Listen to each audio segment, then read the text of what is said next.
With all the health fads out there, it's hard to know what to believe. And lately I've been reading a lot of articles on fiber, and I wonder if there's scientific evidence to back this up. Fiber is not an essential nutrient, and yet it's listed on the nutrition facts of our food labels. So what is it, and what does it do? In today's speech, I will inform you on what fiber is, the two different types, two main health benefits of fiber, and what good sources of fiber are and how to know if you're getting enough. However, I am not a doctor, and nothing I share in today's presentation should supplement your own medical care professional's advisement. So let's begin. Fiber is the non-digestible part of carbohydrates. Fiber also provides the structural integrity of plants. Therefore, fiber, the best source, comes from plants. The two types of fiber are soluble and insoluble, meaning whether or not it dissolves in water. Soluble fiber dissolves in water, therefore it acts as a binding agent to the stool and can help with things like diarrhea.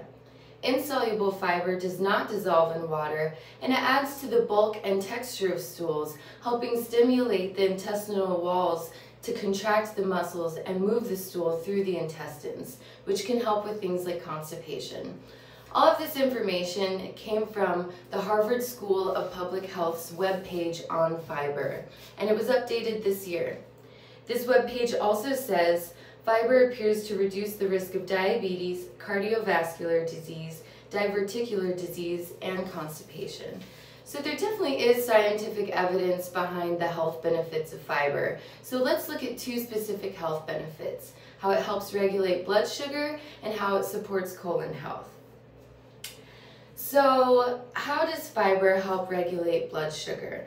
Well, according to Dr. Paul Mason in his video lecture, From Fiber to the Microbiome, published in 2010, quote, "A high fiber diet helps regulate blood sugar by slowing the absorption of sugar and other nutrients." So why do we want fiber to slow the absorption of sugar and other nutrients? Well, elevated blood sugar levels can lead to a condition called hyperglycemia, meaning that you have a lot of glucose in your blood. And according to the textbook Understanding Nutrition, published in 2021 and edited by Whitney and Roth, quote, "Hyperglycemia is associated with diabetes and cardiovascular disease," end quote. And so if we reduce the risk of our blood sugar spiking, if we help it be regulated by a slower absorption of nutrients, we can reduce the risk of hyperglycemia, which reduces the risk of diabetes. So what's the next health benefit? Colon health. And it supports our colon health. Fiber supports our colon health in two main ways: by taking care of the microbiome in our large intestines, and by promoting healthy bowel movements.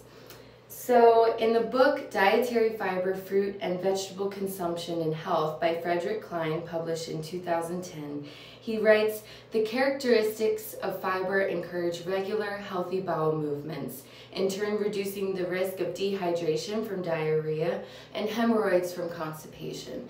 So once again, those actions of the insoluble and soluble fiber helps create the right consistency of stool for easy passage through our body, not too fast and not too slow, which means that it's in our system for optimal absorption as well. Fiber also, because it's not digestible by the body, it remains intact throughout the digestive tract. And by the time it reaches our large intestines, also known as the colon, it becomes the food for the good bacteria in our gut, which are also called probiotics. So the probiotics eat the fiber, and then they excrete short-chain fatty acids, which our body can absorb and use for energy, and it adds to the structural integrity of cell membranes. And the reason we want to take care of the probiotics in our digestive tract is because they keep bad bacteria like E. coli from becoming overgrown. So if you're wondering what good sources of fiber there are, anything from plants will provide fiber. So whole grains, fresh fruit and vegetables, nuts and seeds, and legumes. Apples, Lentils and black beans specifically provide a great ratio of insoluble and soluble fiber. If you're wondering how much fiber you should be taking, you can look up the Dietary Reference Intake, which is provided by the National Academy of Medicine, and this was last updated in 2006. And the dietary reference intake for other nutrients, macro and micronutrients, including fiber, is determined by things like age and sex. According to the National Academy of Medicine, women from the age to 18 to 30 should be getting 25 grams of fiber a day, and men in the same age group should be getting 38 grams of fiber a day. So you can track what you're eating in a day and look up the fiber content of the food and see if you're getting close to your dietary reference intake. So in conclusion, fiber is definitely good for our health. And part of that is because of how it behaves in the body as far as not being digestible. It feeds the good bacteria in our gut, it adds to gut motility, and it helps regulate our blood sugar. Once again, you can look up how much fiber is recommended with the dietary reference intake, and you can track the food you're eating to see if you're getting enough. Thank you for listening.